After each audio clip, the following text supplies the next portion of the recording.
सो यहाँ पे क्या है कि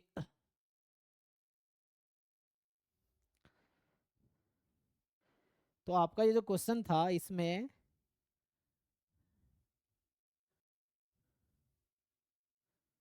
कहाँ मुझे भेजे थे, कहाँ भेजे थे, ग्रुप में था? एकलव्य वाले में ना, एकलव्य, ओके। तो हाँ, तो इसमें एक्चुअली ये मुझे लग रहा है थोड़ा सा क्वेश्चन ऐसे हिला हुआ सा लग रहा है, लेकिन देखते हैं। तो मतलब ये प्रॉब्लम ये है कि x2n-1 अगर मैं लिखूंगा तो ये क्या क्या बनेगी, x1, x3, x5 ये। और अगर x मैं 2n+1 लिखता हूँ तब भी तो यही बनेगा ना। चलो अगर n को मैं नेचुरल नंबर लूंगा तो यहाँ से 3 से स्टार्ट होगी, x3, x5, x7। तो एट द एंड इसका टेल और इसका टेल तो सेम ही है कि नहीं? तो दोनों का टेल तो सेम ही है, तो लॉजिकली दोनों सेम नंबर पे कन्वर्ज करने चाहिए, क्योंकि मेनली तो जो कन्वर्जेंस है वो टेल पे डिपेंड करता है, टेल ऑफ द सीक्वेंस पे। और टेल तो दोनों का सेम ही है। आई डोंट नो कैसे कह रहा है कि दोनों का लिमिट अलग है।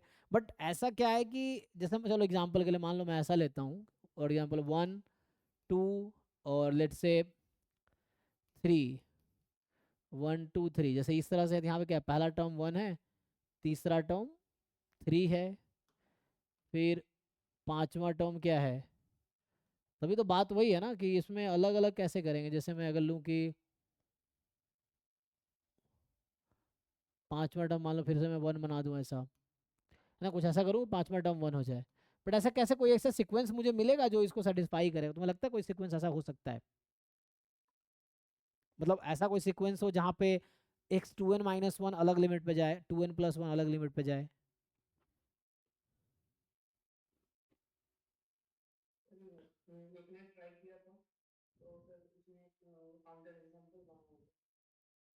अच्छा, मतलब वही बोल रहा हूँ, ऐसा कुछ बनाना पड़ेगा।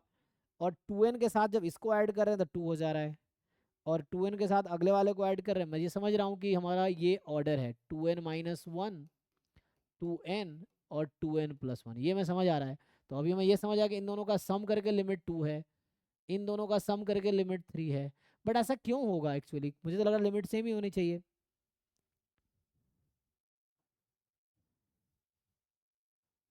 सो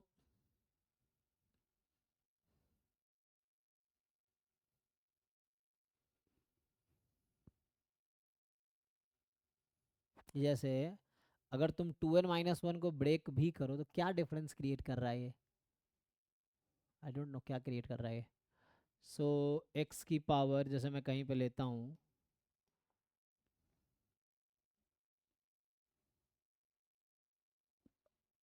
क्योंकि मैं अगर ऑप्शन को डिस्कार्ड भी करना चाहूँ तो मुझे काउंटर एग्जाम्पल ही बनाना पड़ेगा, है ना। सो मुझे इसका काउंटर एग्जाम्पल बनाना पड़ेगा।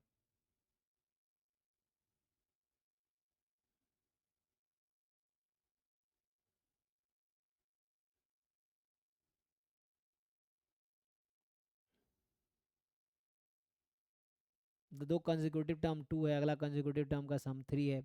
ऐसा बनाओ कोई सीक्वेंस जहाँ,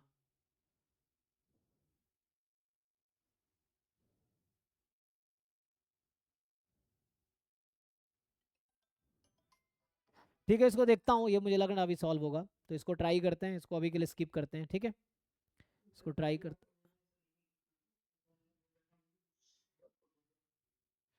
अच्छा। दूसरा तुमने भी भेजा है, ठीक है देखता हूँ। चलो इसमें क्या बनाया है इसने।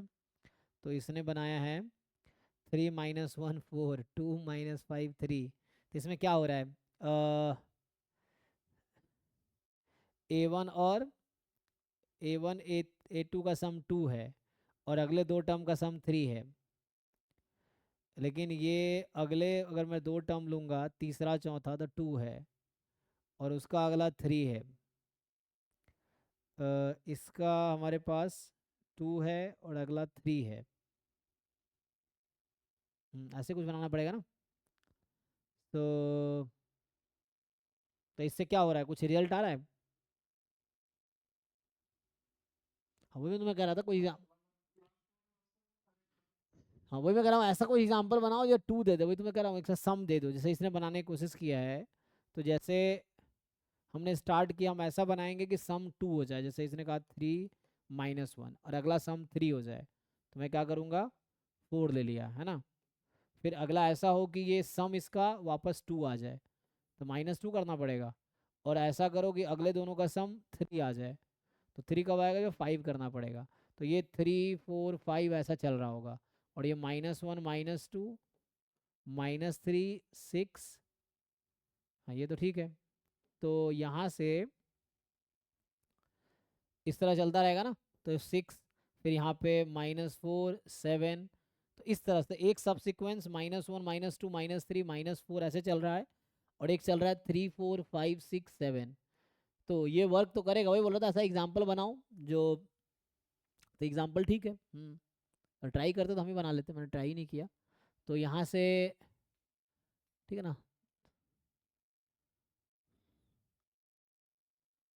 आगे समझ आ रहा, तुम्हें समझ तो आ ही रहा है, ठीक तो है। तो आगे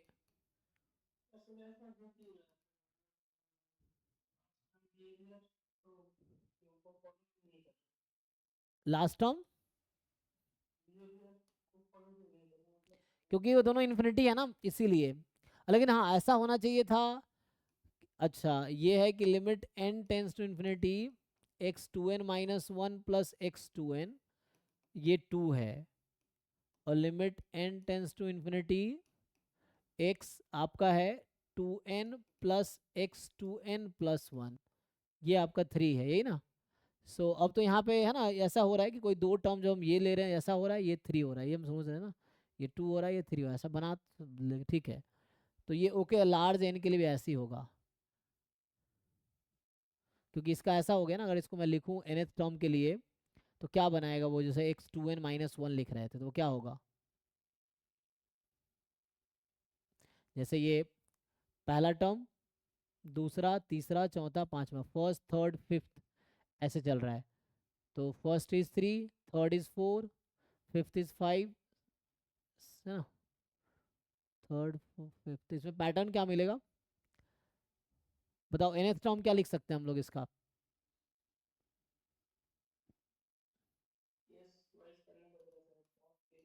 तो अभी के लिए ऐसे n+1, फिर यहाँ पे माइनस ऑफ, कि अगर मान लो मैं ऐसा रख दूँ n+2 कर दो, पहला टर्म क्या था n+2 ना। तो जैसे मैं अगर पहला टर्म है n+2, और अगला क्या करोगे, -1 से स्टार्ट हुआ ना ये, तो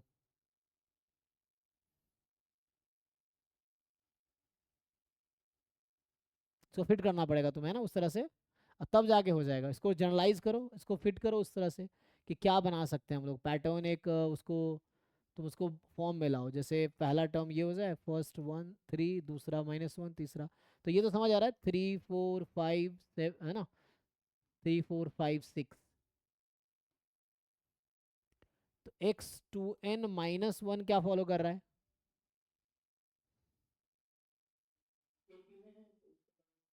हाँ बनाओ x2 पे में। लेकिन नहीं, यहाँ समझना ये है कि पहला तुम्हारा 3 है, तीसरा तुम्हारा 4 है, ऐसे चल रहा है, पांचवा तुम्हारा 5 है, तो ऐसा 2 का गैप है ना। तो ये बन जाएगा, हाँ कितना बनेगा, 1 रखने पे 3 आए, 3 रखने पे 4 आए, 4 रखने 5 रखने पे 5 आ जाएगा। अगला 7 रखने पे 7 ही आएगा ना, सॉरी 6 आएगा, तो 6 आएगा इस तरीके से। तो इसको जनरलाइज करो, ऐसा टर्म बना लो, तो टर्म बनाओगे तो हो जाएगा। क्या लिखना चाहोगे, x2n -1 x2n देखो, तो x2n में क्या रूल है, x2 है -1, x3 है -2 नहीं, x4 है -2, x6 है माइनस, ये तो दिख रहा है डायरेक्टली 2 4 6, 6 टर्म क्या है -3, ये तो ऐसे ही दिख गया ना तुम्हें। यहाँ x2n हमें दिख रहा है 2n/2 का नेगेटिव, है या ना, देखो। तो x2n है -2n/2, क्योंकि x8 -4 है ना। तो -1 -2 -3 -4 -5 -6 जस्ट अपॉन है, तो ऐसे ही ये भी बन जाएगा 2n -1 वाला। तो ये 2 से स्टार्ट हुआ था एक्चुअली, 2+1 2+2 2+3 2+4 हो तो गया देखो।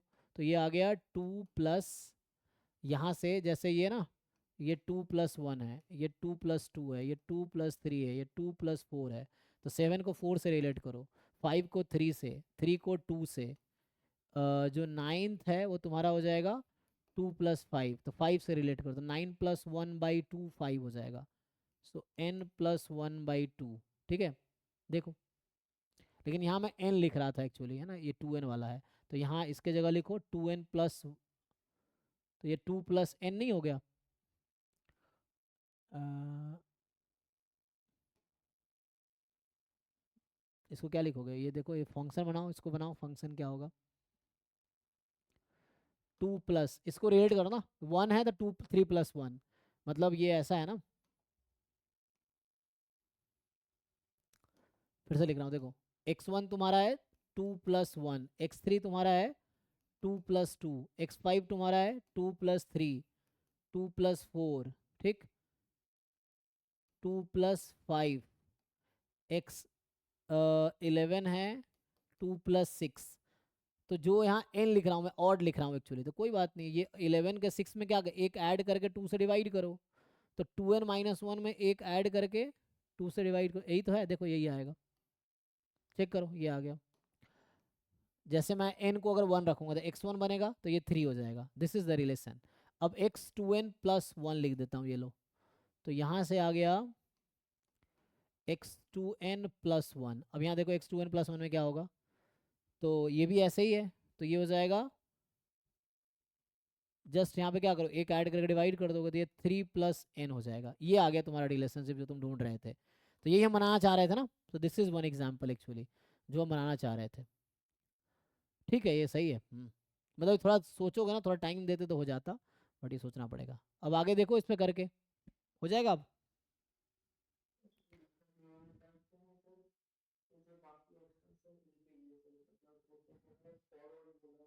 हाँ, तो ये तो एक एग्जाम्पल हुआ एक्चुअली। सो सही बात है, ये तो एक एग्जाम्पल है, तो एग्जाम्पल है जस्ट, तो एक तो हमने बस कंस्ट्रक्ट किया, ऐसे और भी कंस्ट्रक्ट किया जा सकता है ना, जैसे तुम इसमें जस्ट 1 इंक्रीज कर दो, ऐसा भी तो हो सकता था कि यहाँ 4 लेता मैं, फिर -2 में ही से स्टार्ट करता, तो ऐसे तो इन्फाइनाइटली मेनी सीक्वेंस बनाए जा सकते हैं, ये एक ऐसा सीक्वेंस है, तो प्रूफ लिखना तो और डिफिकल्ट काम है। ऐसे बहुत, मैं अगर यहाँ से 10 से स्टार्ट करता तभी काम हो जाता ना, हमने ट्राई नहीं किया निकालने का, वरना तुम स्टार्ट करो, ऐसा बनाओ कि सम 2 आ जाए तो -8, फिर ऐसा बनाओ कि सम 3 आ जाए 11 ले लो, ऐसे करके बनाते चले जाओ, तो ये इसी तरह बन तो जाएगा। ठीक है, ठीक है भाई, समझ आया कि नहीं, तो आगे इस पे इसके हिसाब से करो, प्रूफ करने के लिए थोड़ा डिफिकल्ट टास्क है, बट जो भी होगा पैटर्न तो ऐसा ही फॉलो करना चाहिए, लिमिट अगर वैसा होगा तो।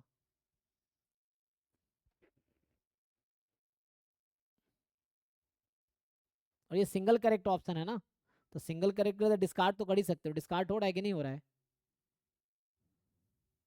ये ऑप्शन एलिमिनेट हो रहा है, देखो ऑप्शन एलिमिनेट हो जाएगा, क्योंकि एग्जाम्पल चाहिए एलिमिनेट करने के लिए, ऑप्शन को डिस्कार्ड करने के लिए चाहिए ना मुझे एग्जाम्पल, तो उससे आ जाएगा। सो बस एग्जाम्पल डिस्कार्ड करने के लिए चाहिए ना, तो एग्जाम्पल से बाकी ऑप्शन डिस्कार्ड हो जाएंगे, अब जो ट्रू तुम्हें लग रहा है बाकी डिस्कार्ड हो गया, जो बचेगा वो ट्रू हो जाएगा, तो उससे हो जाएगा, ठीक है ना। और गलत को प्रूव नहीं कर सकते, जैसे कोई स्टेटमेंट फॉल्स है तो उसको ये कोशिश मत करो कि फॉल्स प्रूव करे, फॉल्स कभी भी दिखाना है तो काउंटर एग्जाम्पल से ही दिखाना पड़ेगा, प्रूव नहीं करना पड़ता है, प्रूव करना पड़ता है ट्रू स्टेटमेंट को, तो कोई स्टेटमेंट अगर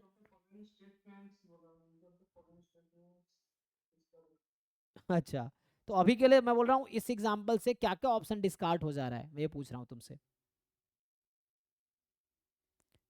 ये तुम्हारा मुझे क्वेश्चन में नहीं मिल रहा कहाँ था, तो एकलव्य में था ना, तो अरे भाई आगे इसको प्रोसीड करो ना, मैं ये कह रहा हूँ इस पे ऑप्शन से ए है, इस एग्जाम्पल से कौन कौन सा ऑप्शन ट्रू आ रहा है मैं ये पूछ रहा हूँ, जो ट्रू आएगा उसको प्रूव करने आगे फर्द, हाँ, जैसे ए है, तो जो अगर इस एग्जाम्पल से जो फॉल्स होगा तो फॉल्स हो ही गया, तो उसको कुछ अलग करने की अलग से जरूरत नहीं है ना हमें, हमें तो उस ऑप्शन को फर्दर इन्वेस्टिगेशन की जरूरत है जो इससे ट्रू आ रहा होगा, तो हमें और सोचने की जरूरत है। अगर अच्छा बी आ रहा है ना, तो बी को हमें सोचने की जरूरत पड़ेगी यहाँ पे, है ना, तो इस बी से हमें अब अभी देख लेते हैं, यहाँ पे पुट करके देख लो। तो यहाँ से x2n plus one upon x2n है ना, तो बी में क्या था कि x2n प्लस वन हमारा है 3 प्लस n, और अपॉन में x2n माइनस 2n है ना, क्या लिखा था मैंने x2n को, minus 2n upon two minus n ना। हाँ, x2n is minus 2n upon two, मतलब minus n।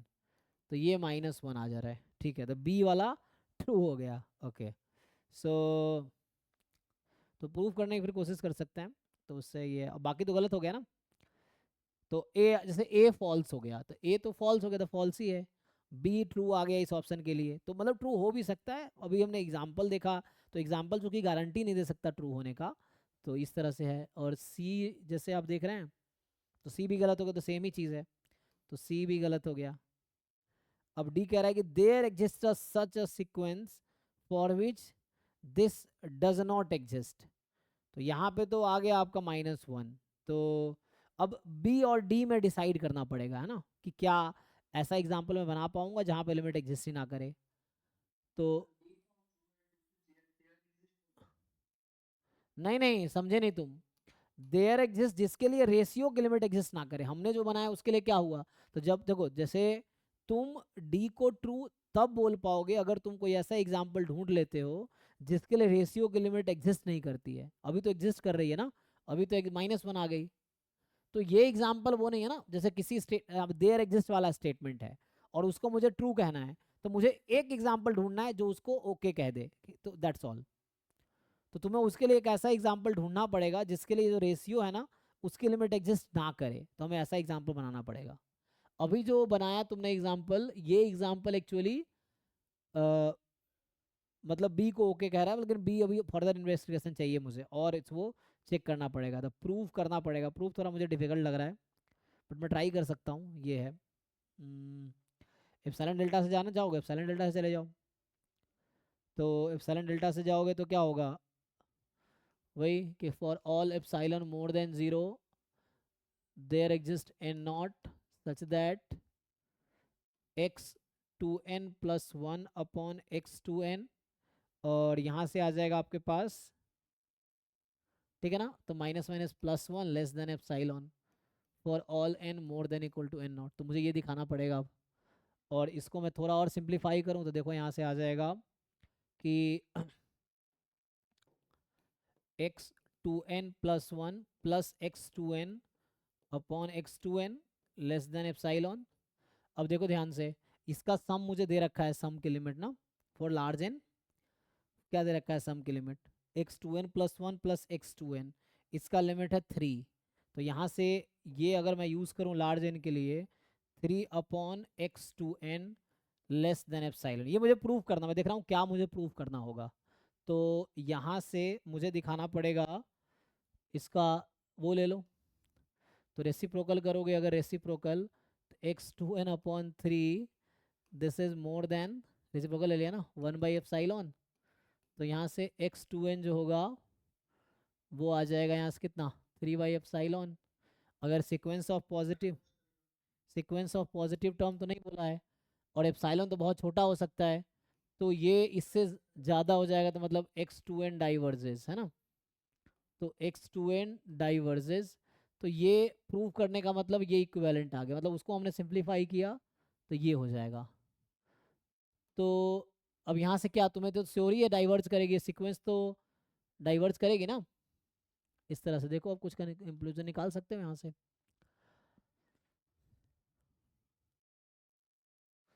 For any epsilon more than zero, तो मैं एप्सिलॉन बहुत स्मॉल लूंगा तो ये बहुत लार्ज हो जाएगा, है ना, एप्सिलॉन अगर बहुत स्मॉल ले लूंगा तो ये बहुत लार्ज हो जाएगी, ये थ्री बाई एप्सिलॉन, तो ये बहुत लार्ज हो जाएगी, इसकी वैल्यू ज़्यादा है। तो हाँ, और ये एक्चुअली दिखा दिया कि अनबाउंडेड है, तो अनबाउंड यहाँ से दिखा ना, ये अनबाउंडेड है, अनबाउंडेड है तो this if and only if this, क्योंकि उसी को मैं सिंप्लीफाई कर रहा था फर्दर। तो यहाँ से आया एक्स टू एन अगर अनबाउंडेड हो गया, और हमें तो लिमिट गिवन है तो उसको हमने यूज़ किया है, सो एक्स टू एन अनबाउंडेड है तो ये ओके है, और एक्स टू एन अनबाउंडेड है ना, बताओ यहाँ से, क्योंकि सीक्वेंस ही ऐसा है कि इसमें इसको एक्स टू एन, क्योंकि इंक्रीज हो रहा है ना टर्म्स, तो होना तो पड़ेगा। ठीक है भाई, देखो बताओ।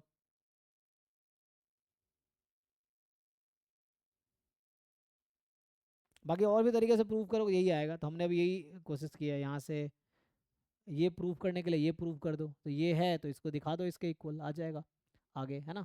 तुम यहाँ से स्टार्ट करो और इसको बैकवर्ड सॉल्व करना शुरू करो और यहाँ तक दिखा दो, हो जाएगा। यहाँ से स्टार्ट करके जैसे अभी गए हम, तो उसी तरीके से बैकवर्ड अब जाओ और ये दिखा दो, हो गया। ठीक है, तो उससे आ जाएगा। तो ये डी फॉल्स हो जाएगा, ठीक है ना। उस केस में तुम्हारा डी फॉल्स हो, अगर बी ट्रू हो गया तो डी फॉल्स है। तुम जो कह रहे थे ना डी ट्रू होगा, डी जरूरी ट्रू होगा, ऐसा हो सकता है एक भी सीक्वेंस ना हो। अगर बी कह रहा है हर सीक्वेंस के लिमिट -1 आएगी, तो कैसे डज नॉट एग्जिस्ट आ जाएगा। तो बी ट्रू है और डी फॉल्स है, ठीक है।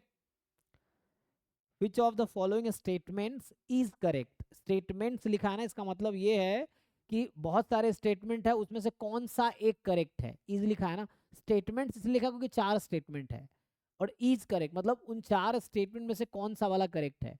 तो इसमें सिर्फ बी करेक्ट होगा, तो कंक्लूजन ये आया कि ओनली बी इज करेक्ट, बाकी सब गलत होगा, क्योंकि यहाँ से दिख रहा है ना तुम्हें। हाँ,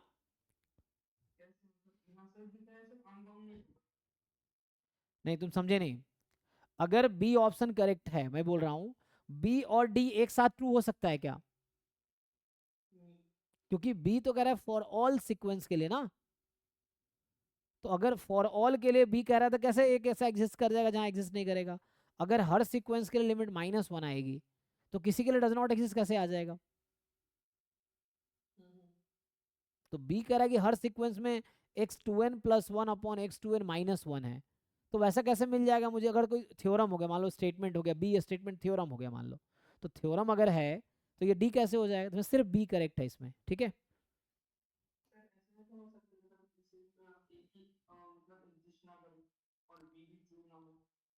क्या क्या क्या, नहीं नहीं, बी प्रूव कर दिया ना हमने यहाँ पे।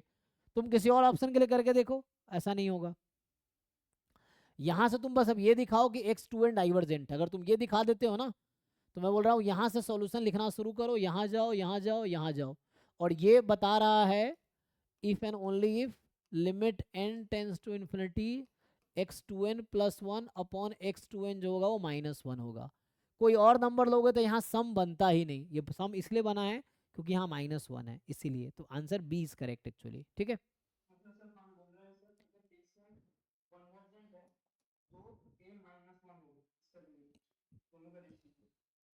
नहीं भाई, एक्शन कन्वर्जेंट है मतलब,